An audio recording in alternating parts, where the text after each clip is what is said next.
Hello there, my stamping friends. It's Jackie Bolhuis from Klompen Stampers. I am back with another video in this little mini series I'm doing where we're talking about all the basics and all the things you need to know to be successful at card making. You know, we've talked about stamps and ink and how to cut your cardstock. And today it is all about using embossing folders. Now, I have 10 tips and techniques. Some are tips, some are techniques. So we're just making a list of 10 different things that are tips or techniques to use with your embossing folders. We are going to start with the basics and show you how to make the sandwich to run it through your Stampin' Cut and Emboss machine or the Big Shot if you're still using the Big Shot that Stampin' Up! Used to carry. And then we're going to just keep going. I'm not going to make full cards for you today because otherwise we'd be here forever with all of these 10 things I have to share with you. But I have samples so that I can show you what you can do with them. And then remember, there is always a corresponding blog post to my video. There'll be the link down in the video description so that you can easily find it. And over there, I will have pictures of these 10 different tips and techniques that I share with you, along with, some of the little information. And a couple of them I do have completed cards that I'm going to show you. I'll have pictures of those over there with the measurements as well in case you would like to make them. Now, that was a lot of chit-chatting. One more quick thing before we flip our camera down and get to work here. If you don't already have a Stampin' Up! Demonstrator, I would love to be your demonstrator. I'd be honored if you would select me to place any Stampin' Up! Orders through or to help you in any way. If you need a catalog because you don't already work with a demonstrator, again, use the link down in the video description to the blog post, and over there you can request a catalog. And if you have questions or need help with anything, send me an email or leave me a comment. We're here to help you, especially when it comes to making card making easy and fun.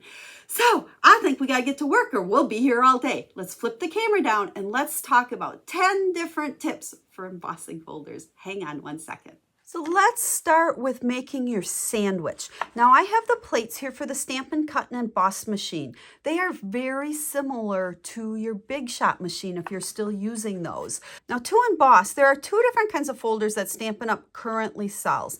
There's your standard one, which is the thinnest, and you can definitely feel the difference.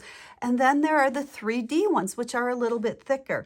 Now you also may have some of the older ones that were called dynamic folders, and they're even thicker than these. So we will talk about those as well. Now, the nice thing about this platform is it tells you exactly what to do. Again, Big Shot people, you have a platform just like this.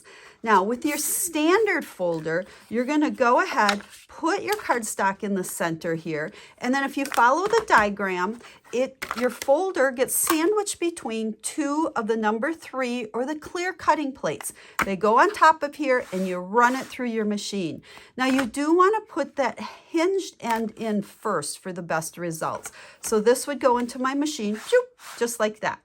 Now, if it is the 3D folders, same thing. We're going to take our cardstock, we're going to put it into the center, and then when you look on here, it will show us down at the bottom when using 3D, we are going to put this directly on the platform, and then we're going to use number 4, the specialty plate. No clear plates this time, and it goes through the machine just like that.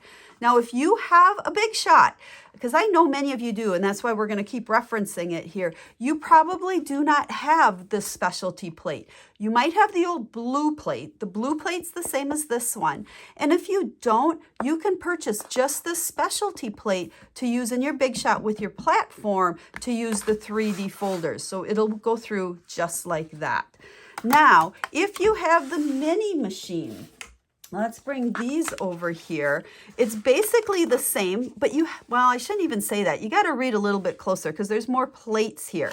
So the standard ones that will fit into the mini one, if you read your little thing right here, it will say we need a 1 and then a 3. So here is our 1.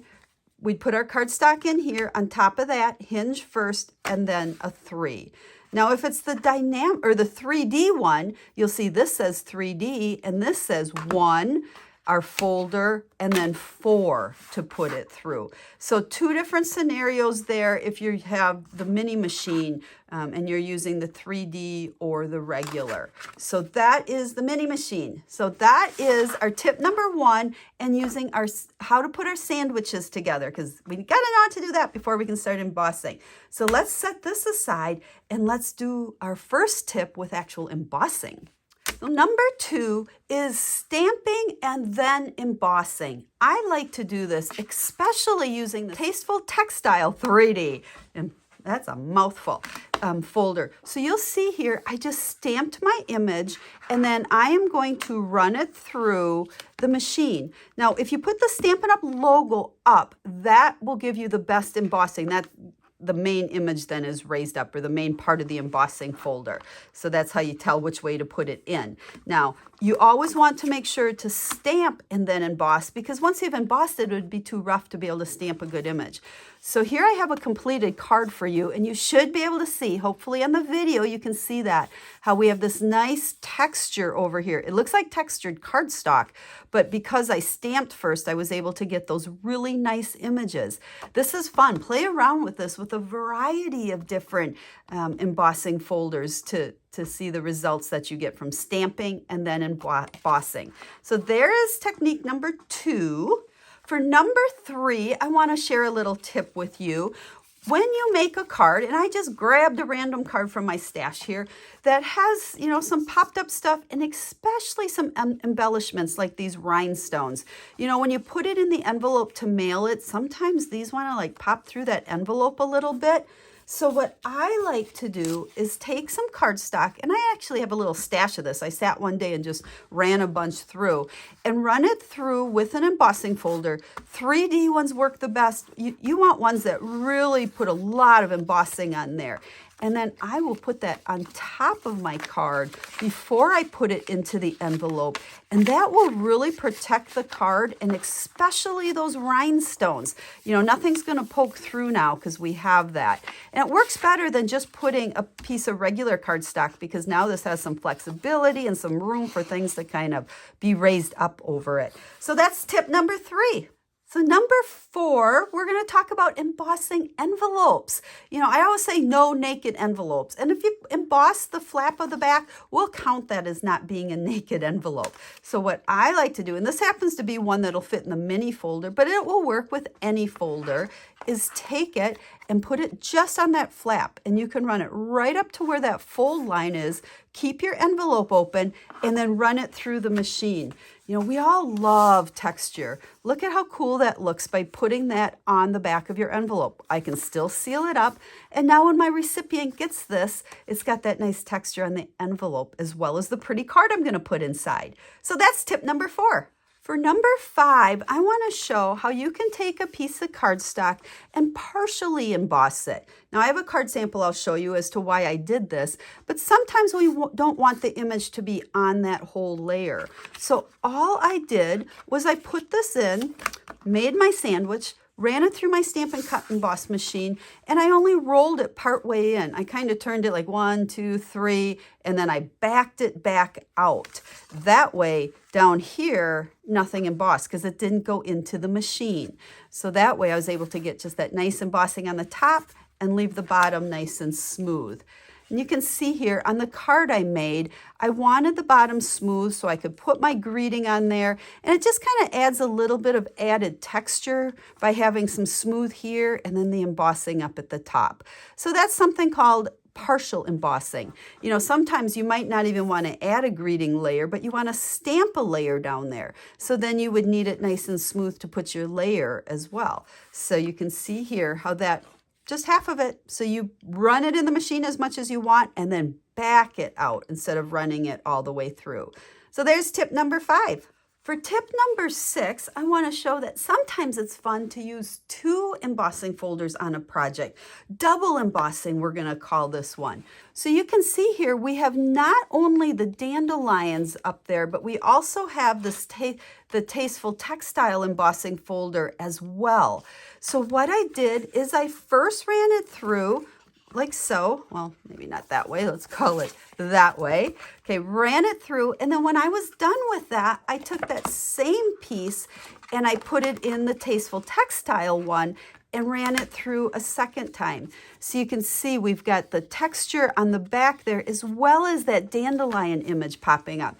So that's kind of a fun thing to play with, combining different embossing folders to get different looks. You can see this one, I did the same thing. You can see I've got the raised flower on there, but I also have that Tasteful Textiles background as well. So just another way to use your folders, double embossing, run it through with one and then run it through with a second one. On to tip number 7. I forget about this all the time, and then when I do it, I go, wow, what a cool looking design you get. What I did here is I ran a piece of foil through. Look at how cool that is. Foil is absolutely gorgeous when you emboss it. Great texture, great shine. This will make a really pretty background or a piece on a card. So don't forget about those specialty papers. And then here I played around. Let's see, this one goes that way. These trees are kind of fun because you can see how it looks completely different on both sides. But both of these are with the it's a specialty vellum, shimmer vellum or something like that. I'll have it on the blog post for you. But I ran that through, and look at here how we have our words just popping up, but can you see the fun shimmer we have going on there? This also will make some beautiful cards. And then just plain old vellum. When you emboss vellum, that image that's coming up will turn white. So you'll have a great little white hue to it so that that image really shows on that vellum. So if you add that on a card, it's super pretty. So there's tip number 7. Don't forget about all the different specialty papers with your embossing folders. Okay, I hope I'm counting these right. We have number 8 up next, and I took a piece of crumb cake and I already embossed it with the Timber 3D folder, and then I am going to take my ink pad and I'm going to real gently just rub it over that embossed image. You want a nice light touch. You can always put more on, but once it's on there, you can't take any off. But you can see how that just brings out the highlights of that embossed image. Now I want to show you, if we flip this over, because every embossed piece is going to look different on the front and the back, because one side's raised, one side's lowered. But you can see if I come on this side, it does give you kind of a different look. So I don't know, you know what, we're gonna, Jackie tore it. You can kind of see the difference there. This probably isn't a great example to see the difference because it's still that wood grain. But that's another fun technique to play with. You can also use like a brayer over the top of it or a sponge over the top of it. But what it's doing is that pad is like hitting all the raised up spots. Just have a light hand, a light touch when you're doing it. Here's another one. I did the seashells. Look at how pretty that is. You know, this would make a beautiful card. Just layer it, maybe add a greeting on it. Super simple, but you can see how when I ran that balmy blue pad, it's balmy blue on balmy blue, and it really hit the highlights and the raised up parts of that. I mean, look at the difference. Here it is before I did that, but look at how that just really makes that embossing pop. So kind of a fun technique to play around with. Remember, it's only paper. Emboss some pieces and play with it. If you don't like it, throw it away and try something different. But it's just kind of fun because you never really know what that image is going to look like. So there was tip number 8. Okay, number 9 is my little bit of messy one, but we got to get a little inky on this. But this is where you can actually put ink right in your embossing folders. So what I'm going to do again is take my pad, and I'm going to be gentle, but I'm kind of rubbing it. You can even tap. I guess tapping gives you a little bit more ink, and ink it up good. Then put your cardstock in it and run it through the embossing machine. Now again, depending on what side you put your ink on, you're going to get completely different results. So let's bring in some of these. I did this ahead of time. Here are 2 pieces, and I believe this one goes with the side that I just did. Same embossing folder, but it just shows you that ink on the 2 different sides will make it look completely different. Isn't that fun?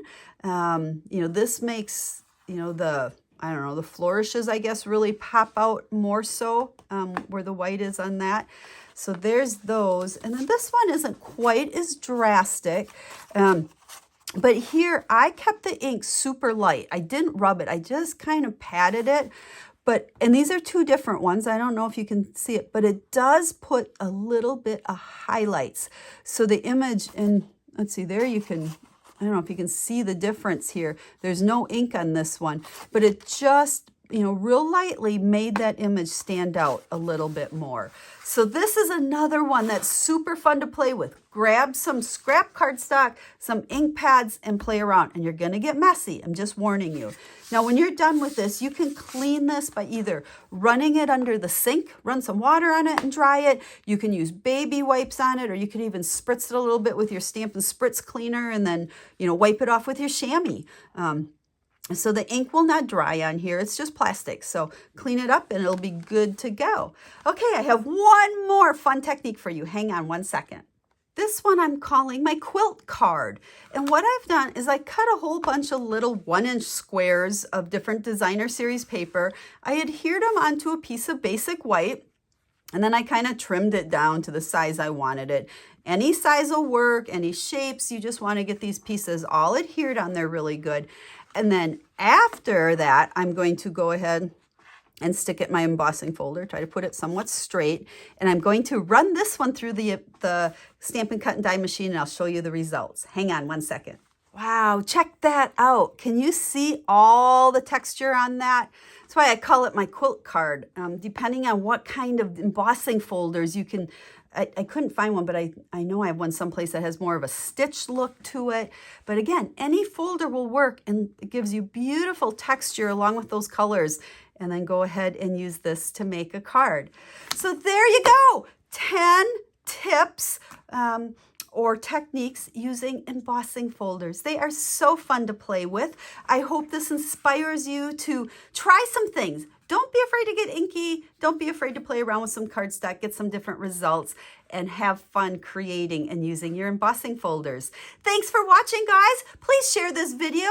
Let others know about it. Make sure you subscribe to my channel. Give me a thumbs up if you liked it. I love sharing quick and easy stamping videos with you, and I hope this how to use embossing folders video is helpful. I'll be stamping again with you real soon. Have a stamp happy day.